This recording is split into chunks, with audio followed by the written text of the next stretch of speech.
But an officer from the War Department would come knocking on your door. And everybody, especially, this is right, well, this was right through the war.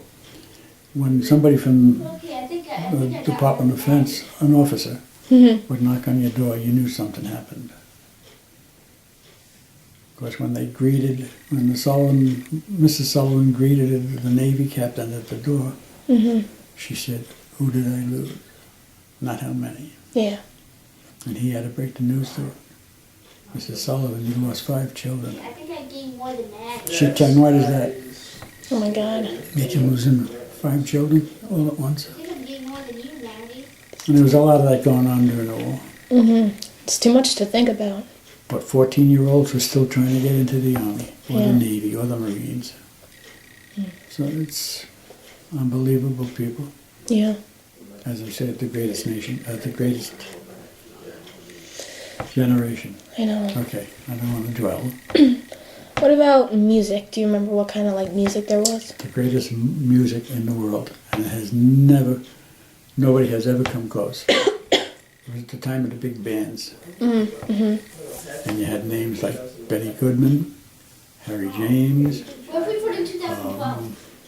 That don't make it work because it's not What anything. can you do wrong?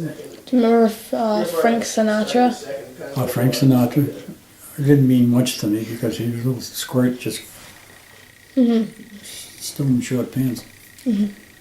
Yeah, but he got chance to audition, and not audition, all that, to a job at one of the big bands.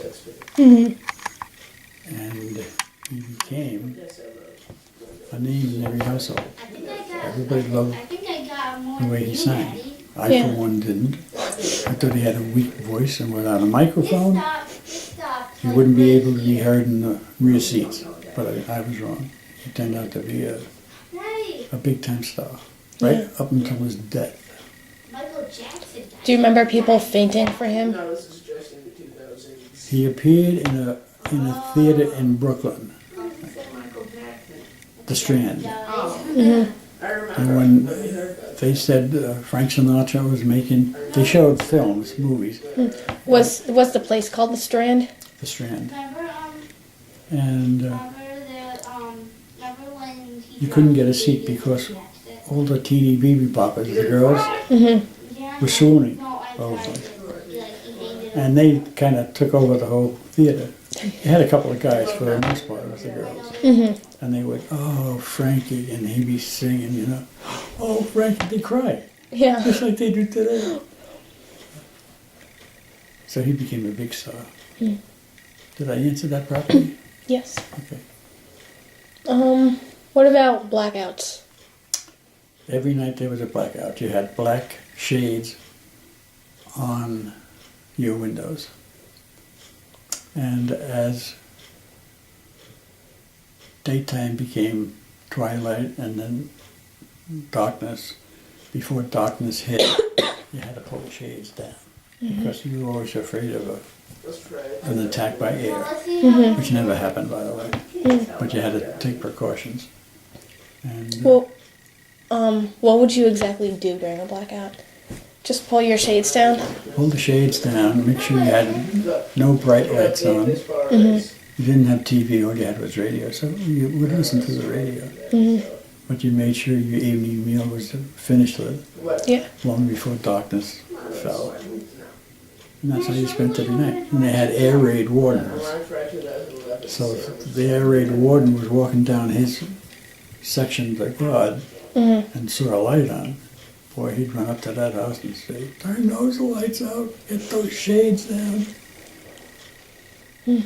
But thank God we were never bombed. We were never bombed. Yeah, that's a good thing. Yeah. What about, sorry, advertisements to support the war effort, like posters, parades at rallies? Well, they had V for Victory flags. They would let you know. A lot of it was secret. You couldn't give away the location of a particular branch of the service. Mm-hmm.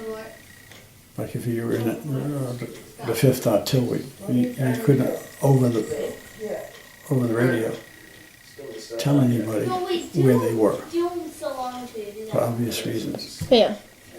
And Funny though. that was pretty much it. Food was scarce. Scarce. No, it's just But that's the way you lived. Sorry.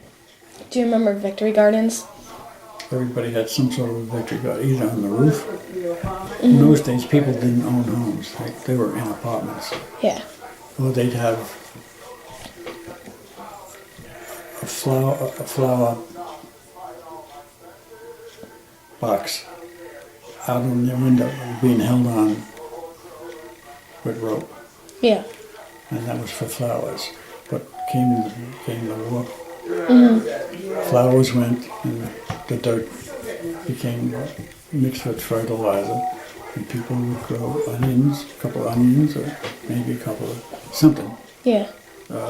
Potatoes. Couldn't get many potatoes, but if you owned your own home, you could go out back and tear up a certain part of your backyard and prepare it for growing. Yeah. So people had victory gardens. Tomatoes, onions, potatoes, peas, anything to keep the family going. What about scrap drives? Had a lot of scrap drives. One would be for metal, and the Boy Scouts played a big role. They would go door to door. And any metal they could get would be put in a big vinyl bag, and then they would take it to a depot and turn it in. And not just Boy Scouts, but families as a whole Yeah. would go neighborhood to neighborhood collecting steel or metal. And they told you what kind of metals they were looking for. You couldn't just put any metal in. Yeah. Step by step. But with those kind of drives, they got an awful lot of what they were looking for Yeah. and converted that to either bullets or I haven't signed up. a muzzle to a machine gun. But it helped. Yeah. And they had maybe 5 or 6 different drives. Yeah. You want to hear about them? Yeah. One was metal, the other was rod. Oh, hold on. Guys!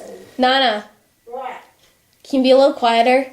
That's on the table. Yeah, we don't have to hand it in now. You can see your butte.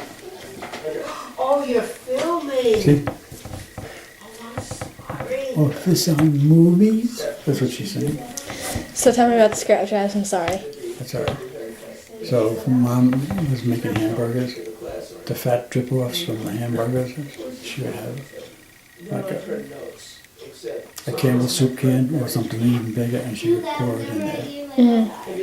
Next time, anything fatty, she'd pour it in there. And she would save a big can of fat. Or tomato can, which is much larger, fill it up, and then you take it. I forget where you took it. But there were different, You said a processing plant? well, there were different processing things set up by the government. No, you would probably turn, I'm guessing now, but you would turn it into, say, the butcher. Then he would get all of them put together and then ship it off somewhere. And they use fat for, I don't really know. I think for nylon stockings. They use fat for nylon stockings? I don't know. Oh my God, I just grabbed that up. But you say fat, that was a big deal. Yeah. And they needed fat for something, I don't know what. I was only 11. I know. Go ahead. So what about or hobbies or games that you had to do? Or that you... Play? Yeah. We needed imagination. And people who, at that time, maybe until today, had great imaginations. Yeah. We developed a game called Johnny on the Pony, 1, 2, 3. where somebody, there'd be like 6 to a team. Do you want this description? Yeah. And the first one, online, would hold on to what we call the Johnny Pumper. Fire hydrant. Thank you, fire hydrant. And then the next guy would wrap his arms around that guy's waist. And the chain would be built that way all the way out.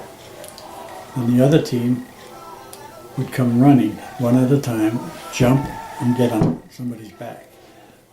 And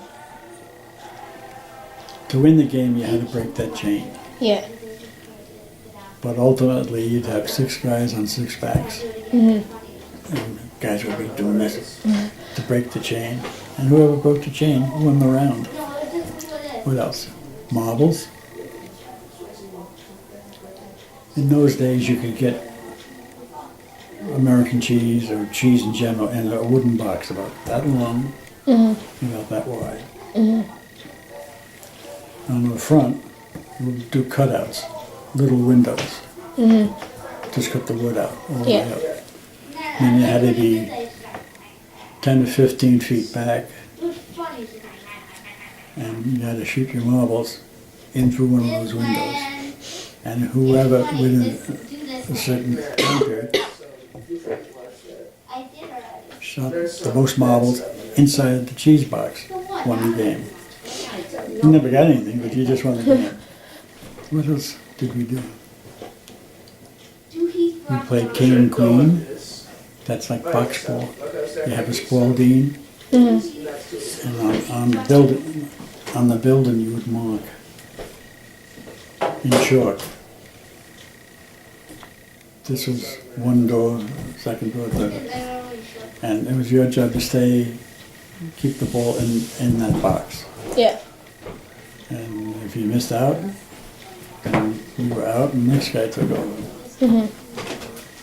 Or, tell me when you want me to stop.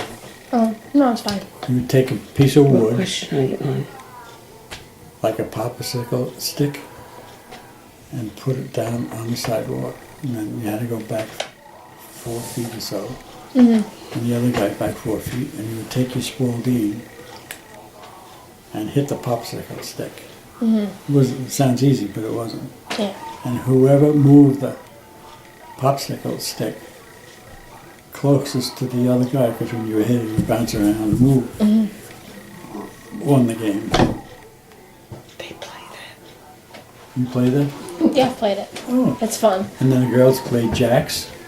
They would sit on the stoop of the house, and they'd have a little black ball, and they'd throw the jacks out on the cement, Jump the Johnny Pump. and then bounce the ball up and grab as many. Oh, you had to take one jack at a time, then 2, then 3, then 4, then that was the girls' game. Yeah. But they played that game for hours. In other words, the kids of that period didn't sit around waiting for any member of the family to buy a game. We invented games that are still popular today. Yeah. Stickball. When your mother wasn't looking, you'd take an old broom, cut the broom end off, and you had a nice bat. And then we called it pitching in. You have the guy. You have a Spalding at home? What is it? Just like a rubber ball? Pink. And Oh, and yes. it bounces. A couple of bounces you could hit the ceiling. That was a great ball. And when the guy would pitch it in, if you got it just right and hit it, you could send that thing flying. You felt so good. You hit a home run off a wall at school or something. What else? That enough? No, you can keep going if you want. Like drawing that one. Oh, we would play cards. Right up from where we lived, there was Borden Milk Company, and in those days, you would get your milk in bottles.